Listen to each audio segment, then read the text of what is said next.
This is Veteran State of Mind, and I'm your host, Geraint Jones. Today's episode is made possible in part thanks to the Development Society. Get humbled with DevSock. DevSock is a platform for motivation, inspiration, and wavy merch. It's run by serving blokes, and they're a bit different.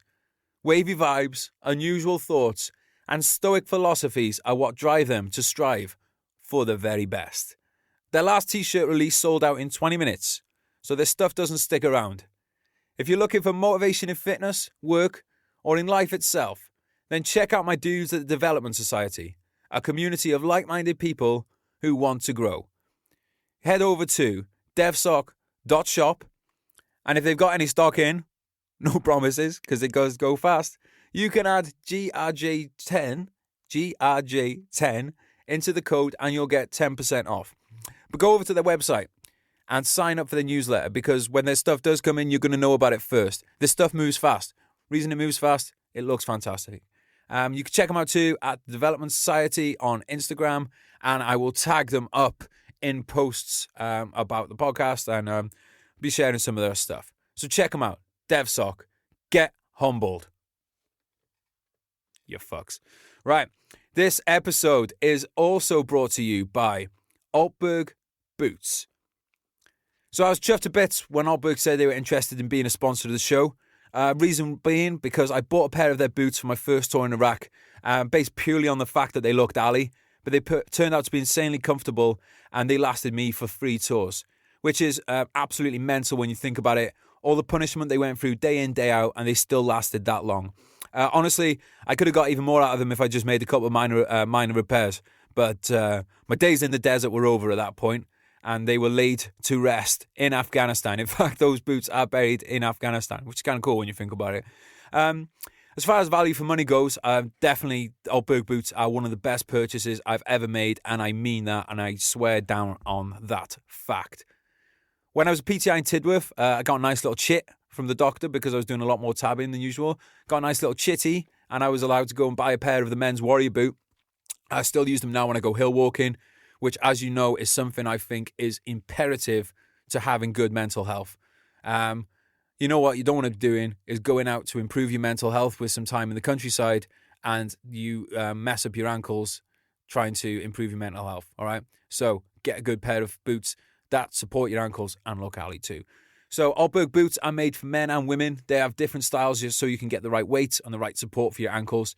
As I've said a million times, if I'd had Altbergs for the duration of my career, I reckon I would have way less problems on my joints than I have now. I mean, I'd still have to carry a burger and stuff, but I really felt like they supported my joints and stuff so well that they were really good in there. I'm not a doctor, so this isn't a medical thing. I'm just saying how I feel, and I feel that they were fantastic for my for supporting my joints.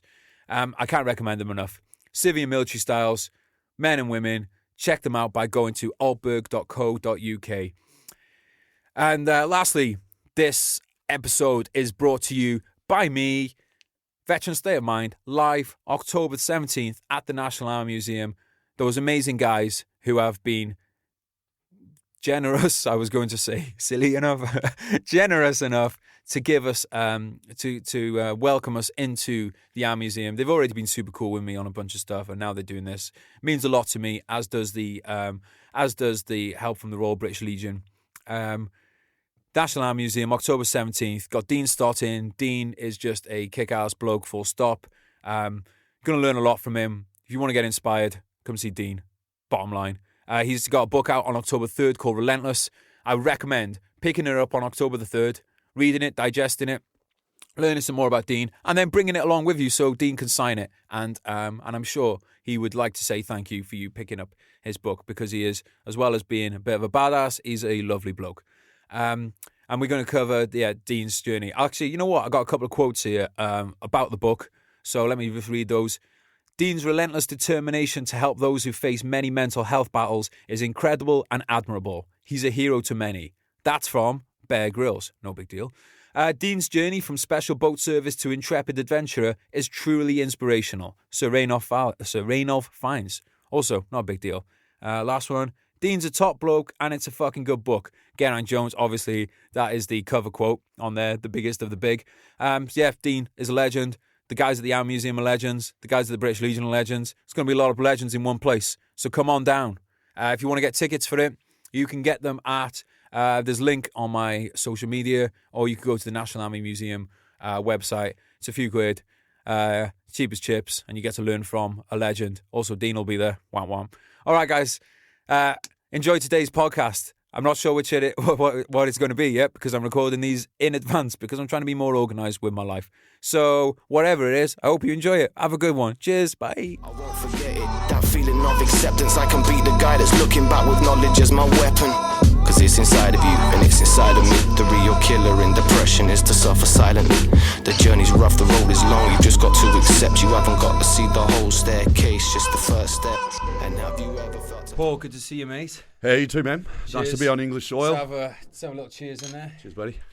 Paul's like, oh, have a coffee, and then he's like, beer. I want beer. And good thing is we're recording in the middle of Soho in London, so there's beer places everywhere. Mate, these are only £1 each too. What? I was impressed by him. I said to the guy, I was like, thank you for not ripping me off, because usually I'm in that fucking hotel just now when I got that smoothie. Smoothie was £3, you know, and then I feel better about the human race now that I've got a lovely beer in my hand for £1. I know, right? I feel pretty good. For $1. What's that? It's nearly $2 Australian. Australian. What are you doing in town anyway, mate? Speaking at in my side of the hood. Well, your side of the hood. I'm here speaking with you, but I'm in England to speak at a massive financial conference, the axis of evil, so to speak. Almost every financial company in the world is represented there. There's 11,000 people coming through the doors. Like the whole of the Excel Centre is just full of exhibits, and they wanted me to talk about overcoming adversity and ocean sustainability. How's that going for you? So for those of you who aren't watching the video, I'm trying to drink using Paul's arm. Paul's generously lent me his arm. I'm so fucking lazy that I thought, you know what, I was like, Paul, can I have your arm? So I've got my beer in Paul's hand, which is not attached to him. It's attached to me at the moment, but it's hard work, mate. It'd be easier to use my own hands, but I'm attached to on the plus side, there's no body heat to heat up the beer, so it's going to stay cooler longer. I thought, before I get... Because when you fall asleep later, me and this arm, we're going to try some stuff that every guy's wondered about. But I thought, first of all, I want to make sure... Because if it goes crushing a glass bottle, then I know I need to be careful on certain settings. So I thought, yeah, we'll get that. It's not going to crush a bottle, but I haven't used it for a rub and tug yet because I'm a little worried it'd rip the skin off. Oh. It has given me bruises around my nipple once when I wasn't even wearing it. It was on the back seat of my truck. Into your bed? I was just grabbing shit. It was on the back seat of my truck, and I was grabbing stuff off the back seat, and I had it under my arm, and the fingers just closed right around my nipple. And so I dropped everything, just had this long black arm hanging off my titty. And Been there, mate. Yeah, right? But yeah, it's got a good grip. Right, so you're in town, doing your speak. How the talk go? Because I saw your images on social media. You had some... so like, for those of you who've never seen Paul talk, he has some graphic images of his injuries from his shark attack to go along with his presentation. And they were HD as fuck, dude. That was pretty graphic. How did people respond? I've had up until now I've had 58 people pass out in audiences. 55 men, the most I've had in one go. I did a launch for Microsoft 10 and 6 guys passed out all at the same time. And no one in this year so far, which is good because I thought it was funny to begin with, but then it's so hard to get the audience's attention back when they all want to know who's passed out and what's going on with them. So that's a really good point. I've had to jump off stage before and go and run over and do first aid.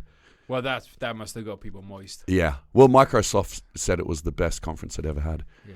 So you were slipping around on the floor in there. It was so moist. Yeah. But yeah, just talking. Like I don't know anything about the financial industry, but that's not what I talk about. I know that they're really honest, straight up guys. Well, something that I know about them is they never do anybody wrong. No, never. They're created zero financial crises. Best interest. Yeah, I saw. I got an American Express British Airways card pop up on my Instagram stories yesterday. So they're obviously, they're using the targeted ads. Yeah. And because I use British Airways, they got that pop up. And it's like, use this card to go to your next adventure. And I was like, I've had that card before, and my adventure was crippling debt and wanting to commit suicide. And you know what? That adventure had its ups. It had its ups as well as its downs. But I'm not in a rush to get a piece of plastic that's going to make me want to kill myself again. Yeah, so no. like, yeah, I'll give a, so you failed on that one, British Airways marketing team. If, on the other hand, you want to sell me some black arms that I can all my fears with, it's something I'd be interested in. I think just medium lifestyle is much better than extreme highs and extreme lows. Just live within your means. It is, man. Yeah, it's much safer on your mentality. Thing is like back in that period, I really wasn't someone who used to think about the future at all. I was still in that squaddy thing of being like, I'll living day to day. I'll be dead one day. Yeah. And then that's great for doing some things. Like, it'll make you get up off your ass and go and like, fuck. And someone will be like, hey, do you want to go to Thailand for 3 weeks? Yeah, fuck it. Why not? Living day to day. Yep. But the downside of that kind of lifestyle is, especially if you don't understand finance, which I didn't, and I dare say most squaddies do not. Like, if there's one thing future gets, if I could go back and do like what's his name? Fucking Kyle Reese going back in time to save John Connor. It would be to save me about like financial stuff. It would be like, dude, there's this thing called APR and it's going to fuck you. I would, ooh, what's APR? It doesn't sound very scary. It's fucking terrifying. I still don't really understand finances fully now, to be honest, except that it scares me. Yeah, I just don't. I don't get into debt. Well, no, as you shouldn't. Because let's be honest, mate, what reason is there for a squaddy to get into debt? Buy cars, buy homes, but buying a home is good debt. It's not a bad debt to buy a home, but and that's using a credit card is a bad idea. I was going to say, how many lads did you know that got into debt to buy homes? Well, compared to the amount that got into debt to buy an extra spoiler for the car? Yeah, I have no idea. We don't really talk about that amongst ourselves. How much debt are you in this week? Well, yeah, but it's not so much the debt, is it? It's more the, I know you earn 17 grand a year, and this car costs 30, and like because one of the ones that's like always used to make me laugh was guys who get a car that the insurance would be like 3 grand a year. Yeah, well, some of the guys had side jobs I didn't know about. Like, I had mates in the Navy with the clearance divers that were working as male gigolos on the side, and they were making bulk cash. Yeah, but they were dirty slappers. I mean, I know some of the drug dealers, but again, that's yeah, not that something. too. I just had a mate go to jail. He got caught with $35 million worth of crystal meth back home. I was waiting to see what you said then, to see if this was something that we were going to be like support this guy on or not. No. Well, he's a really good friend of mine. He's a good-hearted guy. It's that old story where like a lot of stuff was going bad for him within his family. He invested poorly, got into a lot of debt, and this was one of the other guys from the Navy was into this alternate lifestyle of drugs and Lamborghinis and all this crap, and he went down the bad route trying to rectify things by short-term gains, and just now he's in prison for a very long time. And such is the problem with debt, mate. And this is my thing with like APR and all that shit. I can joke about it, but I'm dead serious with compounding interest. Once you get behind the fucking, once you get behind on payments, it's the catch-up game from there is really high. If you miss a couple, then the compound interest builds up, and it does lead to people to do reckless things. Absolutely. But whether that be, oh, you know what, I'll put the money on the horses and I'll get it back, or I'll just do this one thing. I'll just do this one thing. And you only need how many movies have been made about that? Put it all on black. Many movies, many. And they never ever turn out right. No, they don't. But then the movie be shit if it did. Yeah. To be fair, speaking as a professional in the entertainment. Such a mirror reflection of life. Yeah, but mate, to be fair, like I've always fucking said this. I've talked about it on one of my recent podcasts that. Like your mate, there's a reason that prisons now have their own. Some prisons, the newer prisons now have their own veteran wings, because a lot of people think that, why is there a lot of veterans in prison as a percentage? Oh, it must be because they got PTSD and stuff. A lot of the time, it's just because they've come out with debt, they don't know how to manage money, and it's those they need to make big paydays. And then you get caught, and you have a certain set of skills. Yeah, exactly. You have a certain set of skills, and it's not, necessarily anything to do with what you've seen on tour or PTSD or anything. It's a lot of it comes down to money. It's like quite often the reason people commit crimes is money, and that's no different to squaddies than it is to, I don't know, Liam Neeson or fucking name me another actor. Antonio Banderas. I don't fucking know. Why am I blanking on actors? Joker comes out next week. I'm excited for that. It's a shame you're not around and we go and watch it. Anyway, let's get back onto what you've been doing in with the talks, with the work. You've had Shark Week since we last talked. How'd that go? Nailed it. Nailed it. Yeah, it was amazing. Swag. Discovery nearly killed me again twice. I think we spoke about one part of it on the last show. The blood one? Yeah, where we drained the blood. I can't remember if we spoke Just about give a recap Shark for Wrecked that, as well. It's been a few episodes since. So I know our listeners are all heavy drinkers. Yeah, but about the memory span of me. Yeah. So three new shows this year for me. The first one that aired was a 2-hour movie that we shot in 4 days in the Bahamas with a bunch of comedians. We had Joel McHale, Damon Wayans Jr., Anthony Anderson, Adam Devine, and Rob Riggle.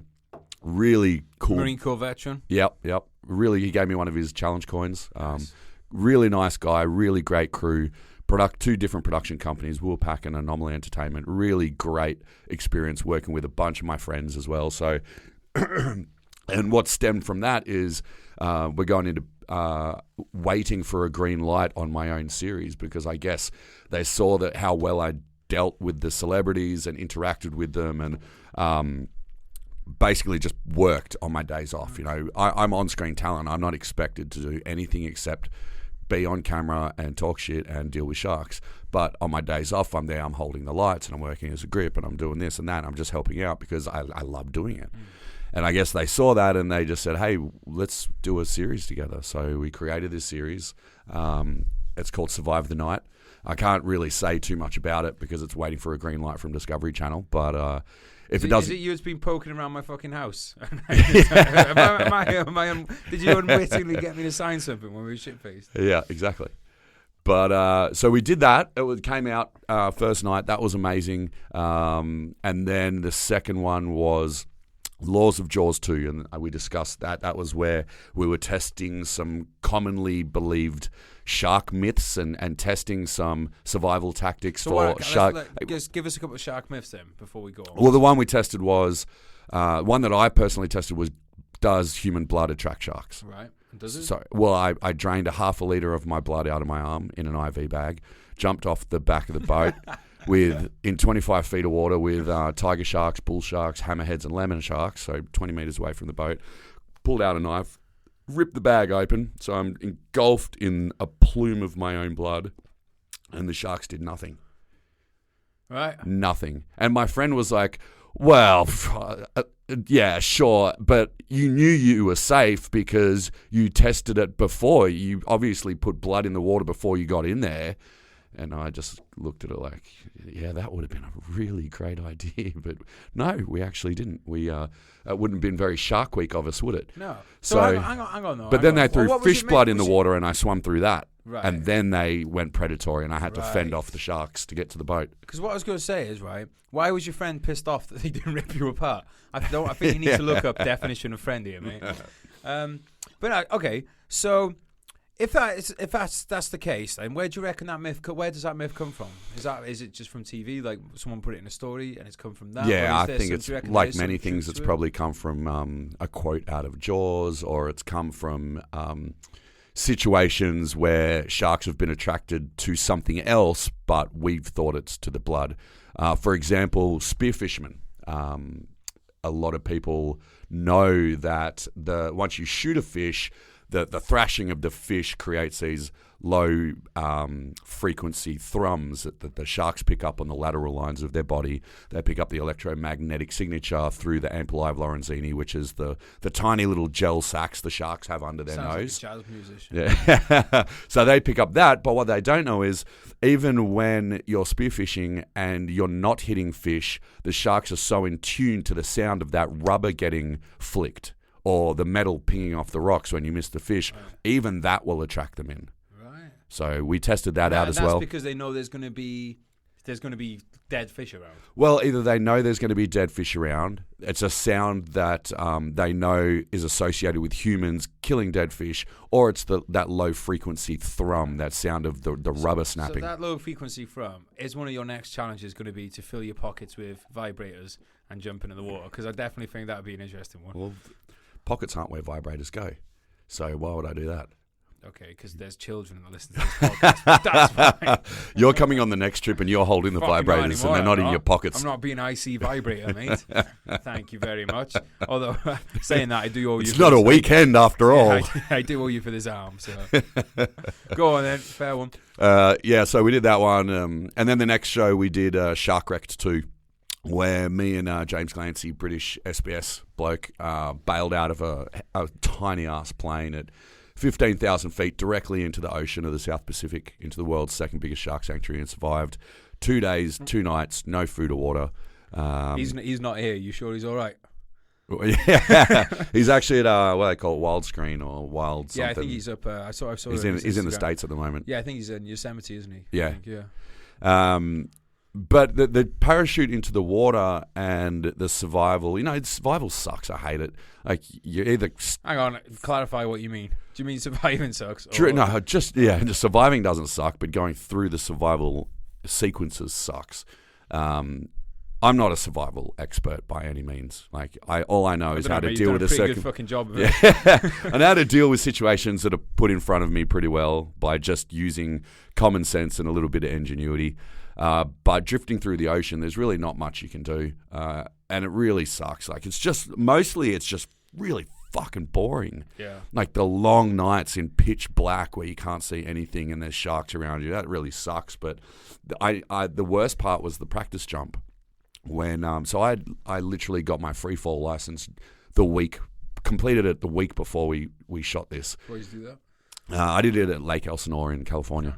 Oh, nice. And the production paid for it, which was awesome. Sweet. They paid for a parachute, which is the only reason I did the show, because I swore black and blue I'd never do Shark Wrecked again. But they just roped me in, and yeah, that got me. So that was a horrifying experience, the practice jump, because it was me, it was James, it was a bloke from the Red Devils, and we had this tiny little plane, and the plan was we were going to do the practice jumps out over the jungle, land in at the international airport, which is in Palau, which is a very, very quiet international airport, so we didn't have to worry too much.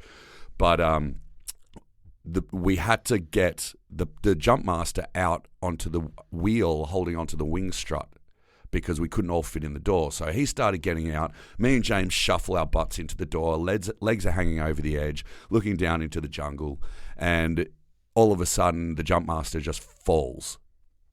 And I'm like, what the we weren't supposed to go. Like, we're nowhere near where we're supposed to jump out yet. And so I look at James, we both have the same idea, and he's holding onto my shoulder strap on my right side with his left hand. We just both roll out together. And the plan is we're holding onto each other. We got cameras all over us, and we're going to film each other, descending quite controlled. But because we've bailed out so quickly, we've got into this crazy tumble and spin. And so we hold on to each other for about 5-10 seconds, just cannot stop spinning. So we nod at each other, let go, and you can see on his head cam, I just disappear, cartwheeling through the air. And it was, I don't remember it like that, I don't know, but it just, on camera looking at it, looked fucking like a Mission Impossible movie. And so I can't get control. I've never been in a spin this hard before, where nowhere near the drop zone, and I'm just thinking I cannot release my canopy until I stop this spin, or I'm going to get wrapped up like a burrito, and then I'm going to be salsa on the ground. And so all I know to do, what they've trained me to do, is assume the position. Back arched as much as you can, your arms out at 90 degrees, your legs back, and just relaxed. And I'm doing it, and I'm not stopping spinning. And I'm just going, just in a tumble, uncontrollably. I'm freaking out. The alarm in my helmet is going off to tell me that I've just passed my pull altitude, and I can't get control. And so it's all I can do. And my heart is racing. Gripping the table here, mate. I'm terrified because I don't know what else to do. And if this, assuming my position isn't going to stop me, then I'm fucking dead. And all of a sudden, I start to slow down and I stop. And I'm like, holy fuck. And I reach to pull my parachute, but I look at where I'm going and it's all blue. And I'm thinking, hang on, how did I get over the ocean? But there's something wrong with the color, and I'm like, hang on, that's not the ocean. And I take my right, I've got my weightlifting arm on with the big steel hook. Right. And so I take that and I punch my right palm. and that flips me over 180 degrees, there's the jungle below me. Right. Way, way closer than it's supposed to be. Yeah. So I instantly grab my ripcord, pull it out, throw the parachute, and stop, and fucking, it just rips all the air out of me, and I'm yelling. You can hear me on the camera. It's actually not on the show, though. And so then we've got to get from where we are all the way across the jungle to the airport. You haven't talked about the landing yet. That's what I mean. We haven't even, we're so far from the drop zone. Right. James is below me because he's got a smaller parachute, so he's coming in. He's like, SBS, so he's done heaps of jumps. This is the first jump I've ever done outside of my course. The max wind I've ever jumped in is 14 knots. On the drop zone is 22 knot winds. We've got the runway on one side, the little grass strip where we've got to land, and on the other side of that is a barbed wire fence off a cliff into a jungle. Nice. Yeah. And so I'm like, all right, I survived that. I've got to get back to the drop zone. And we've got no time to waste. We're basically just beelining it straight to the base of the runways so we can turn around and land into the wind. So I pass James. I lose track of him. At one point, I'm tracking the dirt roads into the jungle because he looks like he's going to land in the jungle. He doesn't look like he's going to make it, but I start setting up for my landing, so I lose track of him. And so I finally get there. I turn into the wind, and I'm at a standstill because the wind is so strong that my parachute and I will not go forward. At one point, I looked down, and I was moving backwards away from my drop zone towards the buildings of the airport, and I'm freaking out. And how the fuck am I going to do this? And eventually it lets up. I'm at like 400 feet. The wind lets up. I start coming down, but I'm still basically going straight down. And the wind is pushing me slightly to the right into this barbed wire fence towards the cliff. And so I half pull down, I half flare on my left toggle to try and steer me a little bit to the left. And it balances me out. And I come down and I fucking land on my feet. Nice. And then my parachute picks up the wind and pulls me backwards. and that's how he lost the other leg. And so I let go of the toggle. I grab the toggle that's in my weightlifting arm hook and just reef it down and collapse the parachute about 10 feet before it hits the barbed wire fence. And I was like, how the fuck did I do that? Mate, what I want to know is what happened to Jump Master. Is he all right? He tore a tendon in his elbow. Stupid yeah, so fucking Red Devils, whatever. James had to fly over a parked cargo plane. He actually had to lift his legs up to get over one of the wings. God. Yeah, so he didn't land anywhere near the drop zone, but he landed safe on the airport grounds. Yeah. Jesus Christ, mate. Yeah, it's fucking dangerous, mate. Jumping out of a plane, you never think of this, but it's pretty dangerous. Like, to be fair. That's why a lot of people don't do it. It's like swimming with sharks. Mate, I paid to do it as when I was in university. I paid to do it. Now, mate, look, but I've got finger marks in this very nice table, I have to say. From that fucking we story. might have to get nude in here soon, man. It's freaking hot. It is hot in here. We can't turn the AC on because it'll create noise. We can't. Well, there's no AC in here anyway. Oh, to be shit. honest, Okay. We might have to nude up. Well, mate, we can always just make a short podcast. I mean, fuck the listeners. What do they ever do for us? Yeah. Well, luckily we've got cold beer. Do you hear that? Bet none of you even crying about the fact that Paul nearly crashed in that fence. So that sounded fun, mate. Yeah, so that was good. It was a good year for us. Just waiting for Discovery Channel to let me know how they're going to try and kill me next year, really. So do you come up with the ideas of how to kill yourself, or is it their ideas? No, it's mostly their ideas. I do get some input. I've sorted the drinking implement now. There you go. There you go. It's like drinking out of a horn. Or it is. No, I've got it. Giving me the fucking horn. It's the modern day Vikings horn. Holding your hand. This is nice. We're 2 meters apart and I get to still hold your hand. Yeah. So these are the benefits people don't think about when they go and get eaten by a shark. Hey, I can take my rubber foot salt out if you want to drink out I of my foot too. I do like a little game of footsie, mate. Not going to lie. the fucking producer will just walk in here. I just be sat with different body parts on me. Me with no pants on and one leg. Well, no, what you should have done is just like got the body parts and just like and then laid you in the corner with a blanket over you and a bunch of ketchup. Give the poor girl a heart attack. Yes. Oh, we didn't tell you what this podcast was. It's the Dismemberment podcast. Right. So what? So the Shark Week movie, the one with Rob Riggle, how'd that go? Because I haven't seen that, mate. I need to see that. Mixed reviews. Mixed reviews. By cunts. So some people really loved it, and some people hated it. Some Why people. did they hate it? Let's concentrate It on the was haters there first, then was bring too it back to much fun and comedy, not enough shark science. Some people hated Rob Riggle. Oh, boo! The comedy film had comedy in it. Yeah, well, it's I don't know if we said this last time, but it's not Shark Science Week. It's not Shark Documentary Week. It's Shark Week. It's supposed to be fun, and the reason we have these celebrities on is to try and attract a whole new audience that might otherwise not have watched Shark Week. Yeah. And then we get to draw them in with this fun and this comedy, and they're still sharks. Like, I still took them diving with all these crazy sharks. It was really awesome. And then, at the start of the year, I took Will Smith diving with tiger sharks.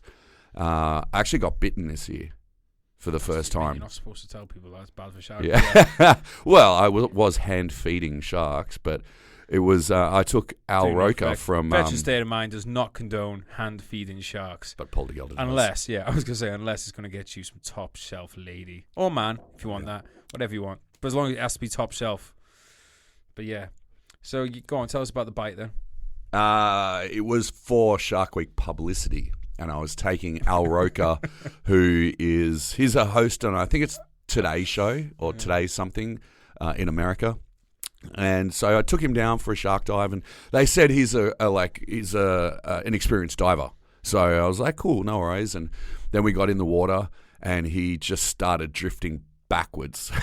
Like, his tank was too heavy for him, and he was George Clooney, and his spacesuit's just starting to drift off into space. And I was like, okay, this guy doesn't know what the fuck he's doing. To the world's most terrible movie ever. Gravity, most terrible movie ever. So I'm thinking, all right, I got to keep an eye on him. And then, he was on his knees, and all of a sudden he just lifted off the ground and started drifting sideways. So I had to grab him again. But we're filming, and I was demonstrating the sharks and demonstrating hand feeding, and it was just. I shouldn't really have been tempting it too much. I should have used a pole, but they always use poles there. But me and the feeder were both feeding by hand, and ripped out a fish. And I was being very careful to begin with, and I was just letting the fish go pretty quickly and letting the sharks eat it up because they were just being too aggressive, too predatory. And then I'm thinking, okay, we got to get at least a good clip of me hand feeding. So I pulled out looked around, like, no sharks right, no sharks left, no sharks behind me. Okay, there's one coming in. I pulled out a bit of fish, and I held it in front of me, and I wanted to get it just under the shark's nose. So I held on just that little bit too long, and it had a burst of power, like an instantaneous just flick, and it grabbed my hand with the fish in it. And instantaneously, I had a millisecond of panic, like a millisecond flashback, which I've never had before. And then it went away, and my training kicked back in, and I just relaxed, and I let the shark swim with my hand in its mouth, and then it opened its mouth, I pulled it back out, and it swallowed the fish, and it swam away. It was the first and only time I've ever worn chainmail gloves. All right. Right, mate, I have a question. You realise you have a prosthetic arm that you could develop to fish in. Yeah, I can't take that underwater. Well, what? There must be something you can take underwater. Yeah, I could probably use one of the old styled hooks that has the shoulder harness that opens and closes it, but I don't have one. But I was using. Anyone got a shoulder harness hook? Right. You can't be losing your other hand, mate. No, I know. That's what all my friends say. They're just like, you're a fucking idiot. You've only got one hand left. you're feeding sharks with a looking idiot, but an idiot all the same. Why are you tempting fate, asshole? It's not tempting fate. You're tempting a fucking big shark. But to be honest, man, it did give me a second of pause, because I've been tempting fate for quite a few years now, and it really did make me think, okay, you're not invincible. If you didn't have that chainmail glove on, that shark would have ripped your hand apart. I'm just picturing you swimming, though, like dressed like a Knight Templar with all like chainmail on. Right, what I was going to say, mate, it's fucking hot in here. So, like, listeners, I'm telling you right now, I'm afraid that we're going to have to cut this podcast short today because it's fucking Baron Von Red. Just get nude, bro. Here. Just getting used. Well, actually, you know what? Do you want to tell? Because I never knew this until you told me. Tell people about your overheating thing. Because this is a really interesting thing about amputees that I never really thought about before. Well, I don't know if it's I think everyone. it's good, bro, mate. This podcast is built on bro science, so just go for it. Yeah, all right. So the science is in, and people. Mate, the fucking science. Science is in, Yeah, fuck. If only it was Victoria bitter. So I overheat. I didn't know why. I just sweat constantly all the time. I'm hot. I'm out here in England in blistering cold weather, and Gez is wearing a jacket and long pants, and it's windy, and he wants to sit in the lee behind something so we can eat our lunch because it was too cold. I'm in shorts and t-shirts, and I'm like, "What's wrong, man?" It's like I just am so hot. And I did ask a doctor once, and he said it's because I don't have an amputees. We don't have as much skin as we did before, and our skin is our air conditioning unit. And you've presumably still got your body's still producing the same amount of blood, right? I doubt it because we don't have. I was just trying to make myself feel better for why your arms always look fucking pumped. There you go. See.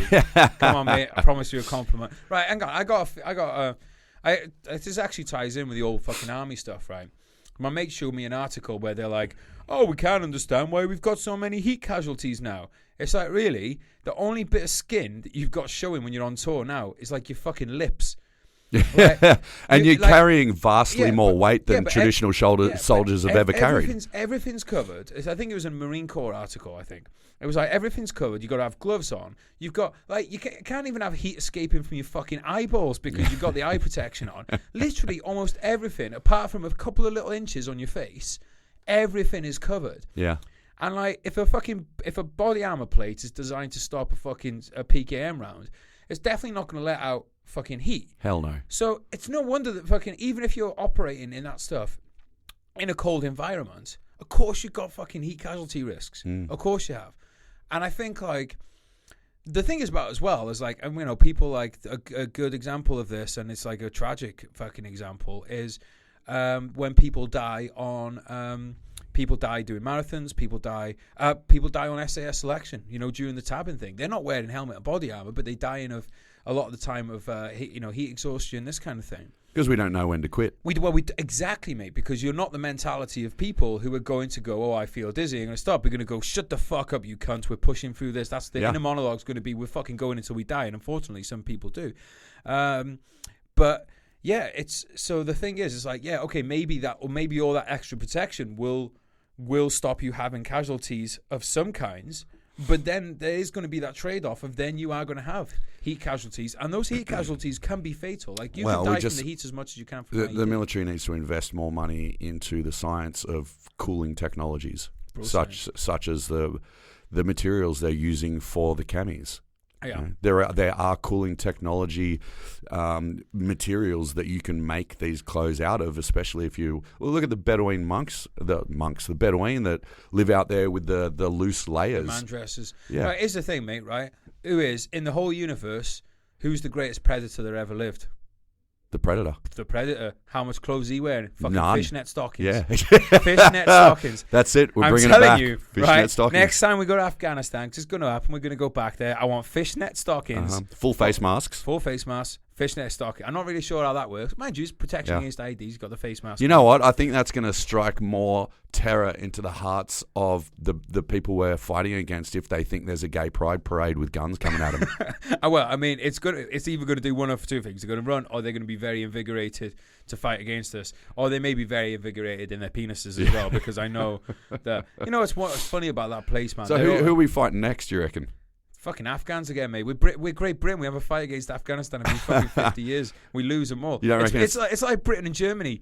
It's like Britain and Germany in the football. Or Britain and Germany, England and Germany. Who am I kidding? It's not. I thought it was England and Australia.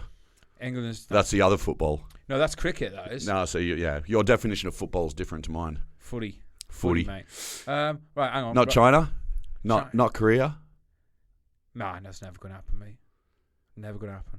China? Really? It's not going to happen, mate. They're too rich. It's not going to happen. They own everyone anyway. It's not in anybody's interest. It's not in anybody's interest to have that happen. Since when has anybody's interest come into it? Because it's more about pride than anything else. No, it's not, mate. It's in the elitist interest. Oh, it's in the look. When you and me go for a beer later, I'm going to fucking get my whiteboard out and I'm going to fucking show you why it's in the elitist interest. And it's not in the elitist interests to have war. It's in the elitist interests to send people like you and me to places like Afghanistan to shoot, they can make money off shoot weapons. A bunch of farmers, so they can make money off weapons, and they're back in the heroin trade. And get me my whitebold. I need my fucking whiteboard. Yeah, but that's why we go to war. Right, if we're going to Japan doesn't go to war for money; they go for national pride. No, they didn't, mate. You're falling into the same propaganda trap as everybody else.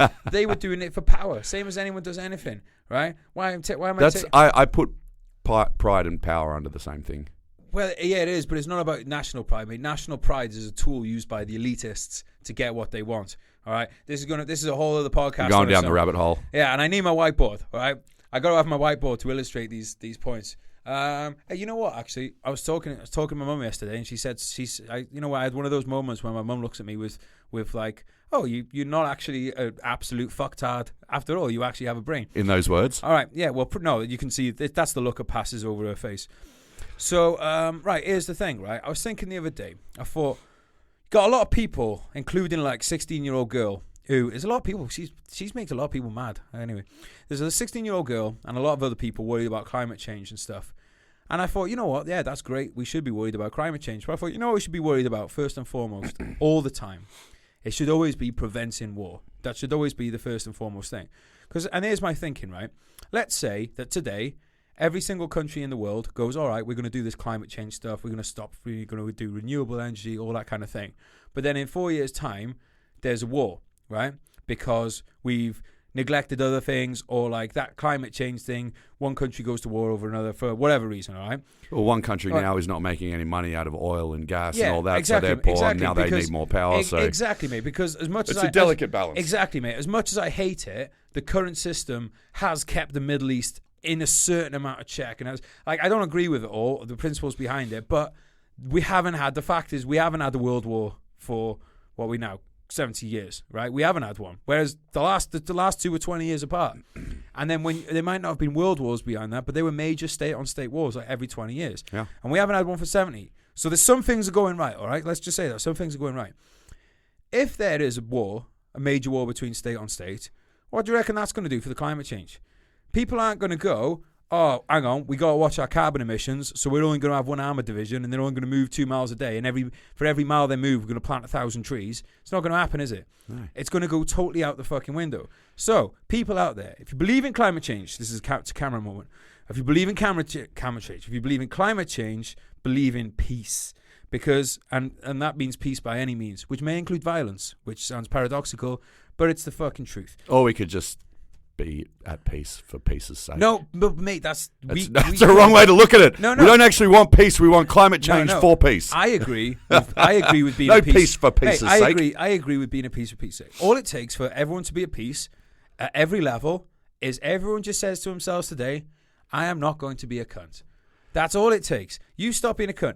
If I want to punch someone, I don't punch someone. Yeah, if a country, that's all it takes. And one country, like... I think we send you into peace negotiations with ISIS and Al-Qaeda and see how you go. But here's the problem, mate. As I've said before on this podcast, it only takes a couple of cunts to ruin it for everybody else.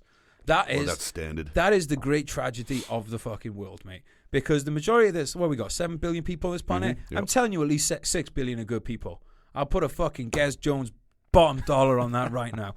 Most people on this planet are good fucking people. Most people are just trying to get by. Yeah, but most people, like, if you went to most people and said, like, look, all right, mate, here's the thing. You got downgrade from a Range Rover to another kind of car, but that means that this family in Indonesia are going to be able to upgrade to not dying at 32 years old. You'd go, all right.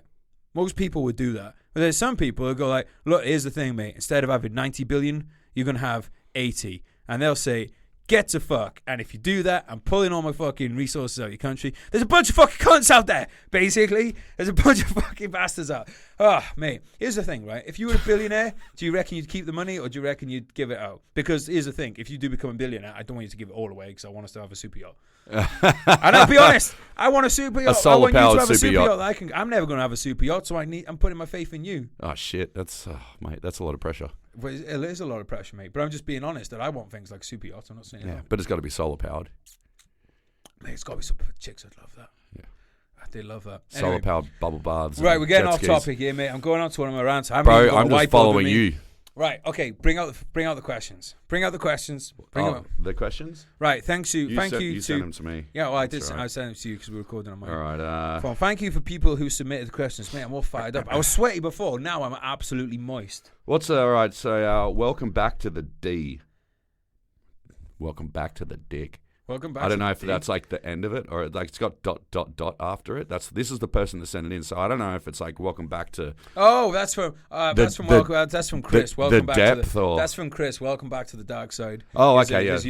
Don't read the usernames on my screen. It just says welcome back to I didn't the dick. I didn't ask for people to read out the usernames if permission. So right. let's just assume we don't. But a shout out Chris because he's a loyal listener of the show. All So right. shout So out. what's the biggest shark you've been in the water with? I think it's when I shot Return to the Isle of Jaws with Andy.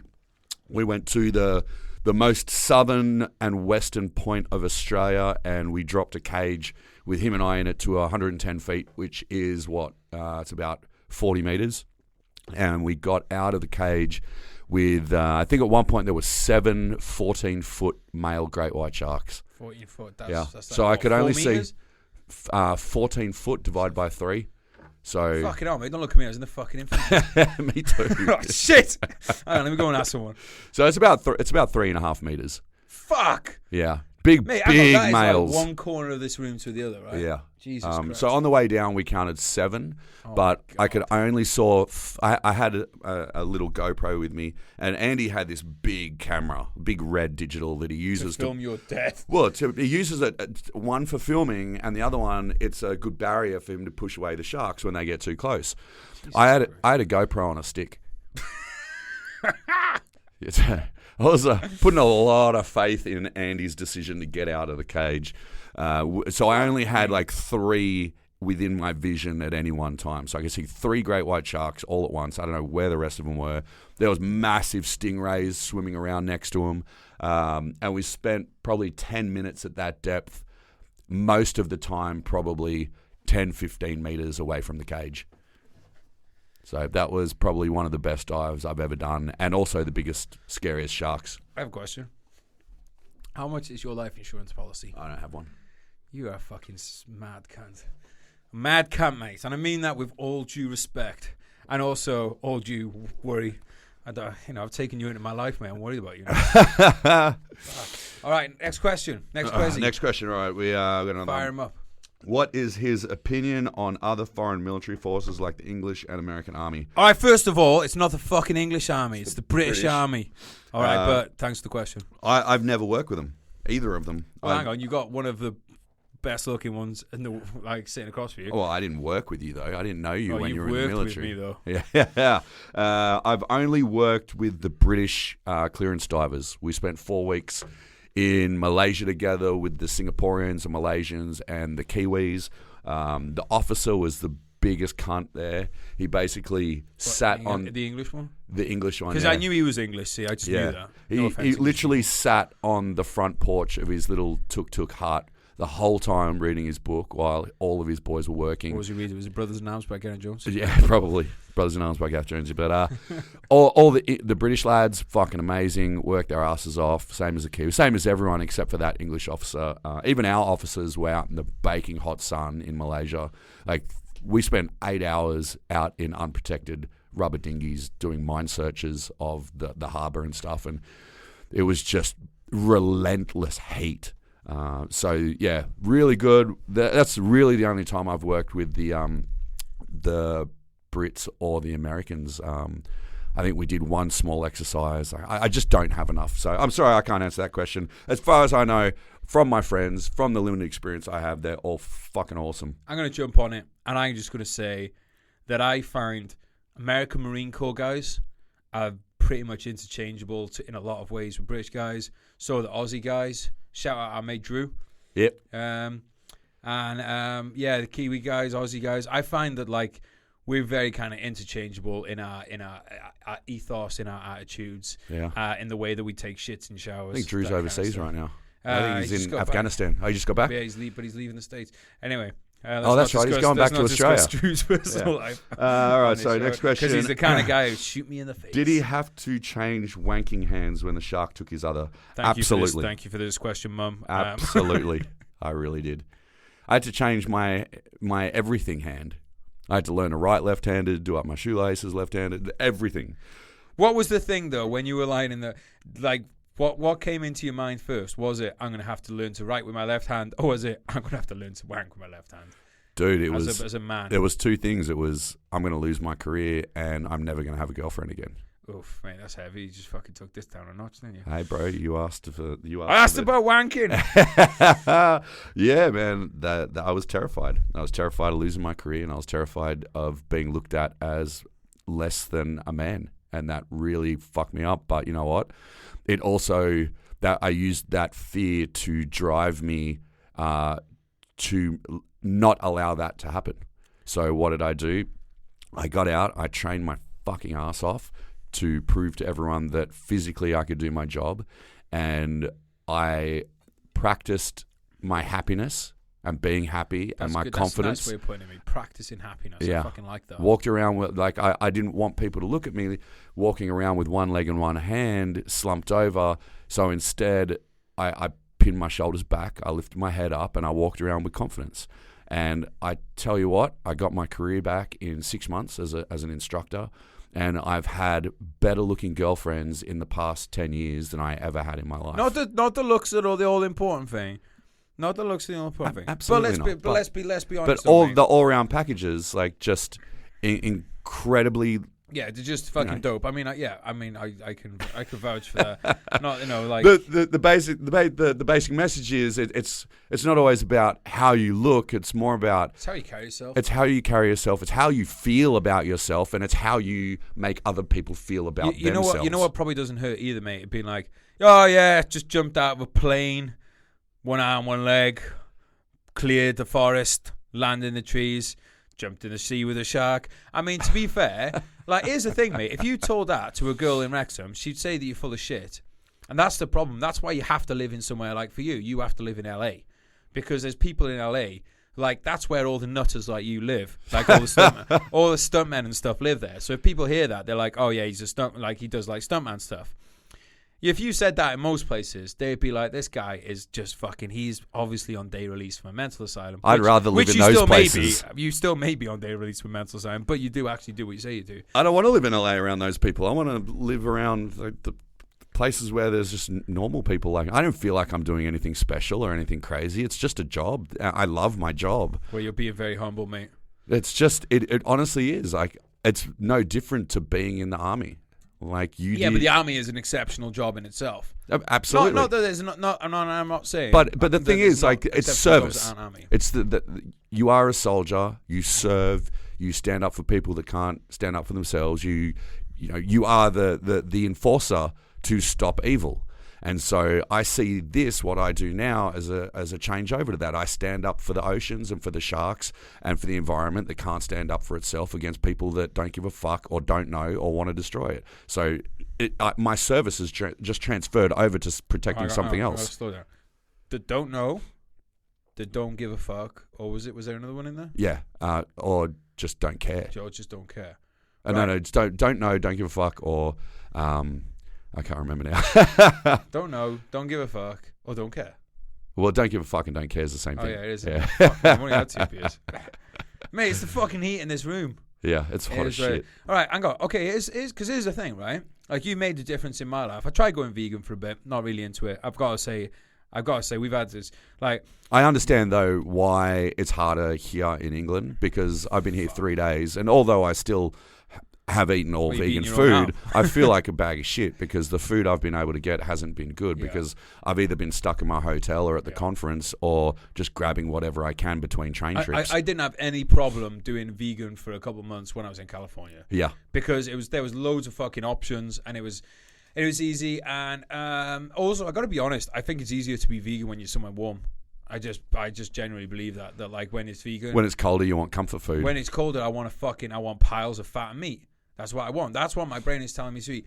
But without going too much down that rabbit hole, what I would say is, like, I think incremental changes, I think, are something that everybody can do, right? Oh, absolutely. So one of the things that I've done since we met is I don't eat tuna anymore. Fucking love tuna. Yeah, same. Fucking love it. Yeah. I fucking love it. Big tuna baguette, and I got loads of fucking mayo in there. Mate. When you're away on exercises, 99% mayo. 1% tuna, but God, those extra flakes. But you know what? I was like, I'm not going to eat tuna anymore. Make a little incremental change. Tuna populations have been decimated. The next one that's on the slate, I know it's coming soon. I'm going to have to get rid of calamari.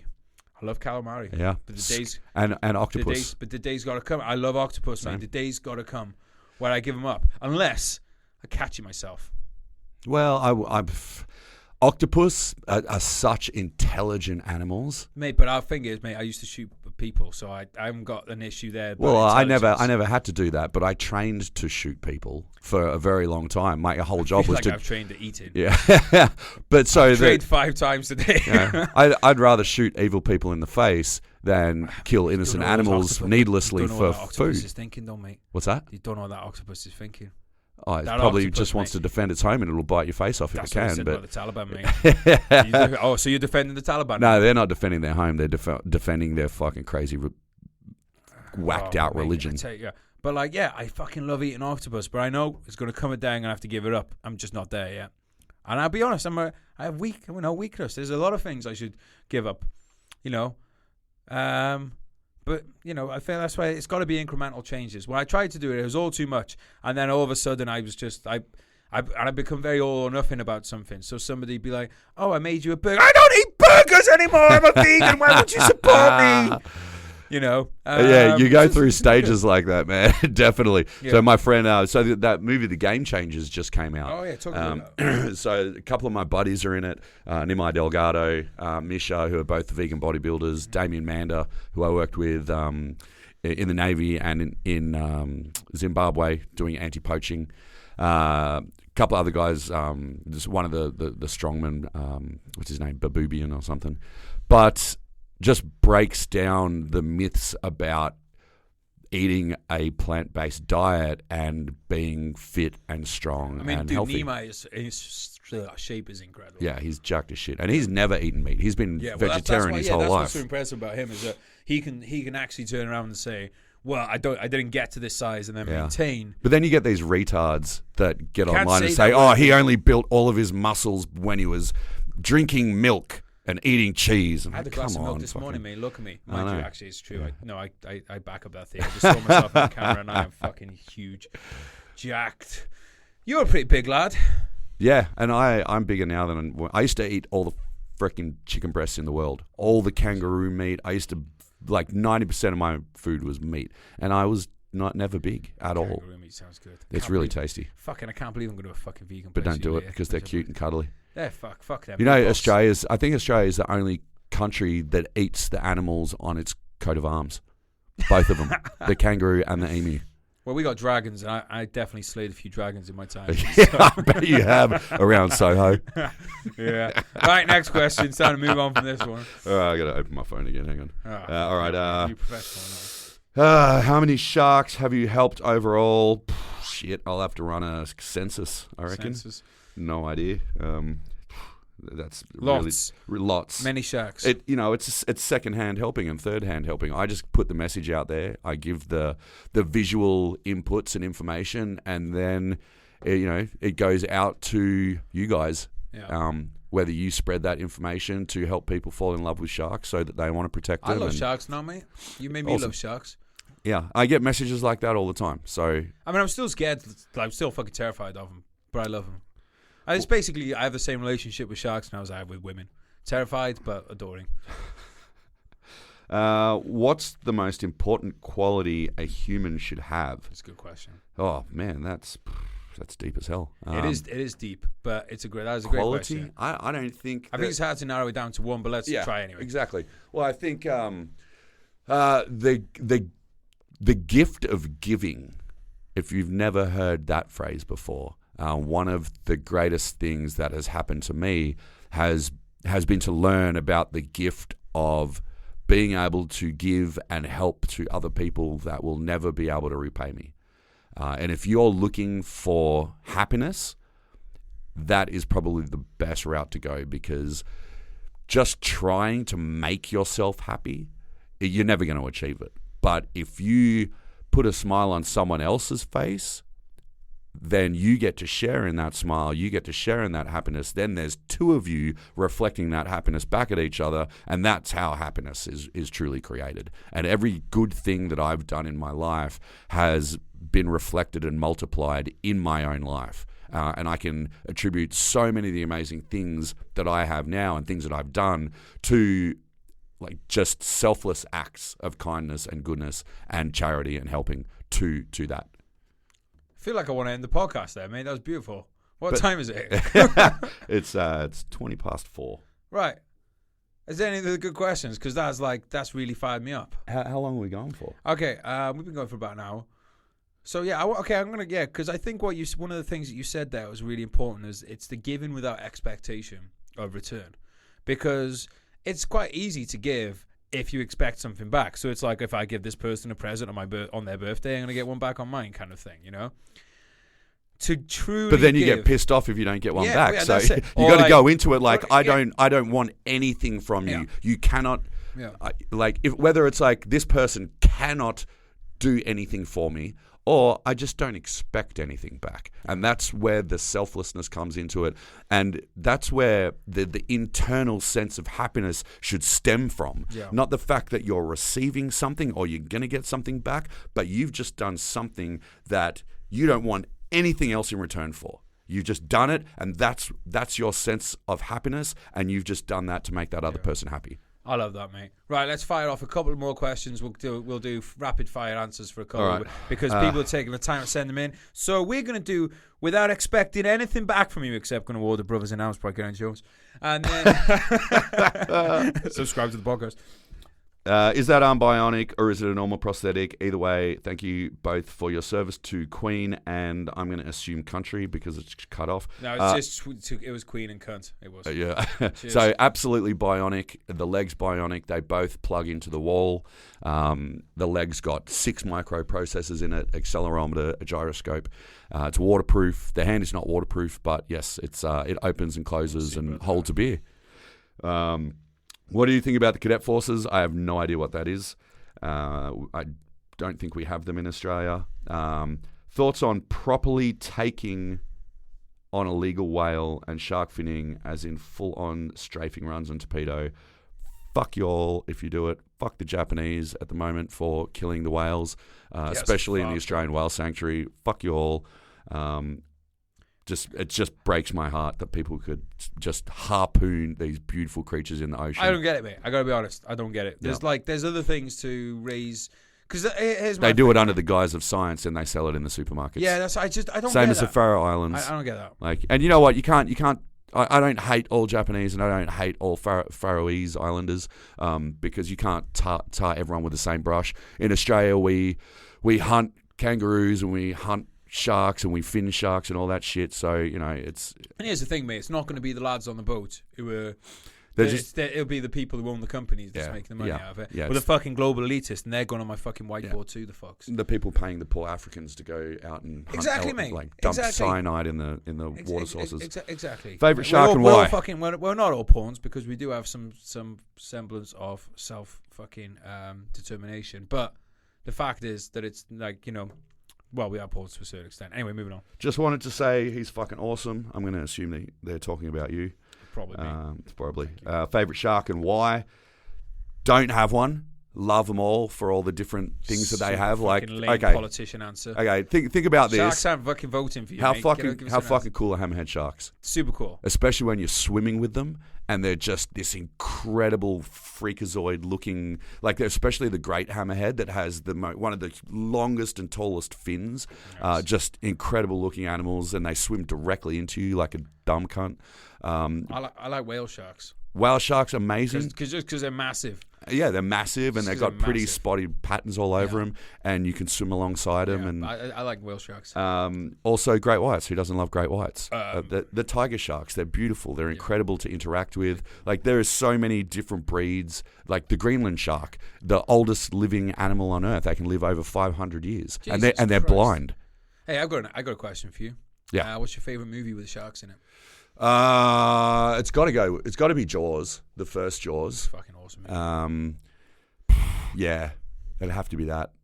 I don't really have any others. No, I mean that's the best. I like some of the others because they're shit, but I like that one for an act. Yeah, but I like that one because it's actually a great movie. I like The Shallows because I got to do a bit of work on it with Blake Lively, so that was kind of cool. I have a personal attachment to it, but I really didn't like the way it ended.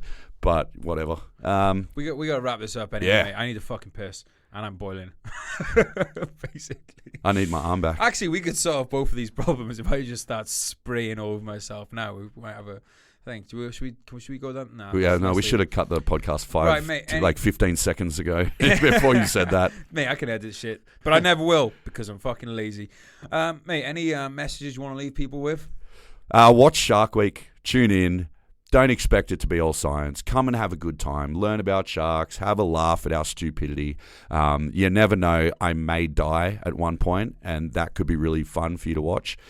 Probably not for me. Not for me either, mate. Like we were saying earlier. You like a cat. Like we were saying earlier, practice your happiness. You know, practice your happiness, mate. Thank you for giving me a fucking title for this. I was just going to say it's that fucking mad shark cunt. Yeah. But now I can call it practice your happiness because it's the same. Our emotional state is no different to a physical movement. It's no different to learning to do something new, riding a mountain bike, or reading and writing, or getting better at your job, or getting better at your sport. How do you do it all? You put the reps in, mate. Exactly. You put the reps in. Exactly. Put the reps in. Find out what makes you happy. Practice it. Master it.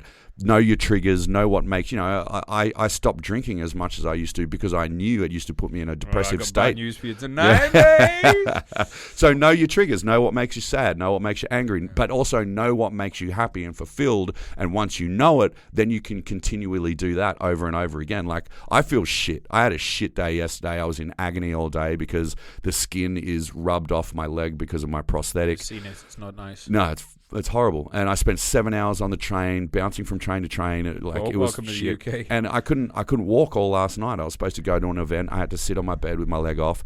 All day today, I had to sit in the bed trying to give my leg a rest. And it sucked and it was shit. But that passes. Like the old phrase goes, this too shall pass. Are you practicing your happiness right now? I'm practicing my happiness, man. I know it's going to end, and then I'm going to get to fucking hang out with Gez and have beers, and it'll be all right. I'm going to I took my leg off for this whole podcast.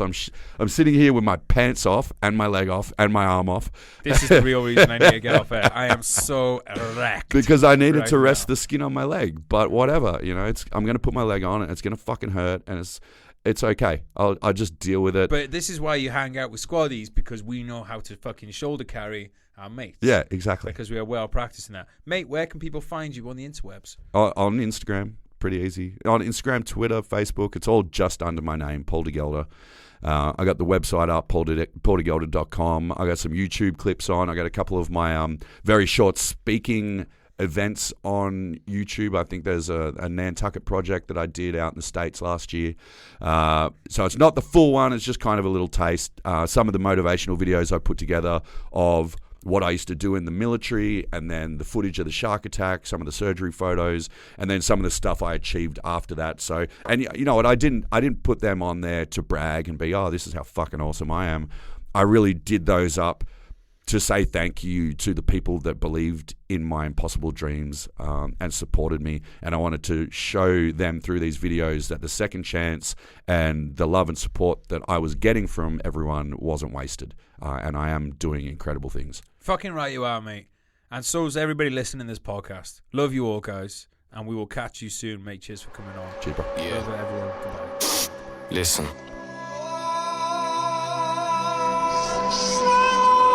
Shout out Teaser. You told me not to worry, and you wouldn't break my heart. You told me you were sorry, yeah, my whole world fell apart. You said it's not my fault, and yeah, I've never done you wrong. I'm grinding to a halt, now I can see you're moving on. I promised I'd get better, and I told you things would change. You keep me to the gutter, yeah, I'll never be the same. I've gotta let you go, now live your life and spread your wings. And yeah, you put on quite a show, and pulled the puppet strings. And are you sure that you don't want me? Remember all the pain, or maybe you should thank me. It's your loss and my gain. I'm leaving now forever, I won't hang my head in shame. But yeah, you've taken me for granted, and you should feel ashamed. You sold a dream to all of us, a dream that we'd all die for, a reason for us all to live and something we could fight for. I might just help a man up to his feet or hold a newborn, but no matter what I do, my hands remembering my rifle, yeah. Life's hard, I know that, still wouldn't change shit. I wouldn't go back, yeah, I wouldn't go back. Feelings I hold back, memories fade, yeah, they go fast, yeah, they go fast. Good times to come and go, survive the highs and lows, just take it step by step, I guess, yeah, I suppose. Good times to come and go, survive the highs and lows, just take it step by step, I guess, yeah, I suppose.